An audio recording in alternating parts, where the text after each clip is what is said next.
we're talking here about culture, and I want to talk a little bit about this reference to this word paradigm. It's become rather comical in business management speak, much maligned. But basically what it means is the paradigm is a reference to a way of thinking about things, a mental model, if you like. And you might recognize in your own organization that there's a way of thinking about things which is quite homogeneous across large swathes of people and has been persistent over a period of time. And there are some problems associated with that. So when we think about it from an innovation point of view, what is it that happens? Well, in order to get an understanding of this, we need to just have a quick look at something that was put together in a book called Exploring Corporate Strategy by Kevin Scholes and Jerry Johnson a couple of years back. And basically what they talked about was that we tend to formulate a strategy, and then in simple terms, the next step is we implement that strategy. And then again, in very simple terms, the next step is we review. This might not be exactly how they put it, but we review effectively, we check the performance against what it was that we looked at. Now, actually, the point that gets made by Johnson and Scholes is that the entry point into the strategy is a set of assumptions, a context, an environment, a mental model of the way things are done, which is what they would call the paradigm. And actually, if you are trapped in a particular way of thinking about things, it's very, very hard then to adjust going out. Now, the point that they make, which is rather smart and helpful for us as innovators, is to say, if you think about this sequence here, what happens if we get through the sequence, we're implementing our strategy, and we review our performance in the market or our financial performance against the goals that we've set for ourselves, and we discover we're not achieving what we need to achieve? Well, typically what's going to happen then is we are going to start revisiting our implementation plans. So basically, how does that work? Well, the most important, most likely thing is we add additional controls, or we tighten the controls that we already have in the business.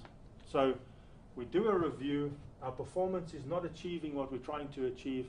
Our instinct is to go and batten down the hatches, cut costs, make sure that we are as productive as we can be, as efficient as we can be, as free of errors as we can be.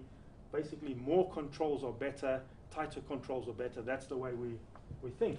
So we could think of this as kind of step one in response to a lack of performance evidenced by this review.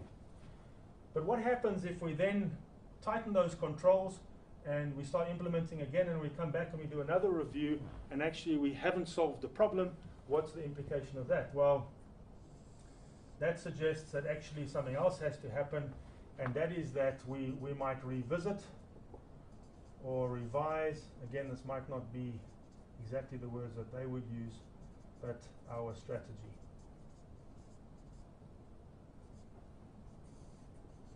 Okay, let's call this step 2. And for the most part, for most organizations, once we have the realization that tightening the controls is not doing the job, then revisiting the strategy tends to unlock the opportunity in a more appropriate way. But the question is, if we've revised or revisited this strategy and we implement and we then review and we're still failing, then what do we do?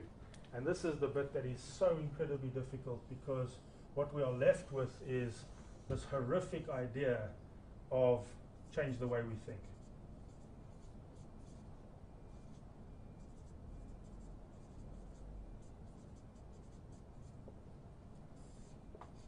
Okay, and this would be step 3, if you like. This change the way we think is the bit that is all about culture. So if you think about service organizations that work particularly well versus service organizations that historically have been notorious for not working well at all, and I'm tempted to throw in a couple of brand names here, but I won't. But there are some organizations that it doesn't really matter how much you attempt to make a change to their service performance, that actually it requires very, very high levels of letting go of the past and letting go of legacy, letting go of the way in which we did things in the past, how we do things around here, before you have any chance whatsoever of being able to adjust this paradigm. Now, this, by the way, if we change our paradigm and go through that process, then this is a loop we then are going to get stuck in. But a paradigm here, from an innovation point of view, why is a strategy view of this important from an innovation perspective? Well, it's important because it's what allows us to escape the gravity of what the business already does in order to see new business models. So I have elsewhere talked about the example, which is such a cliche now, of Kodak rejecting the digital camera because it was called a filmless camera and because it didn't fit with their core business, which was making film. That's because their paradigm was all about making film. And so they would have to let go of that paradigm in order to embrace an alternative, which is digital photography. You can probably put any brand name, any number of brand names into that space and think of products and services where there's a similar sort of thing.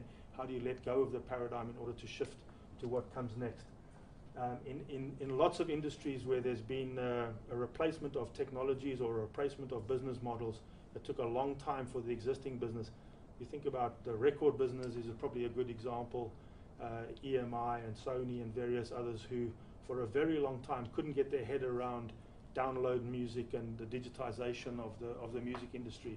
That was all about a paradigm and a particular way of operating, same business models, etc. and so on. If you think about professional services like the legal industry, for example, the legal industry has had a battle for 30, 40 years with how do we escape from a business model which is all about billable hours. They can't find a way to price and to extract value via any other mechanism than billable hours. Everybody hates it, but nobody can escape it.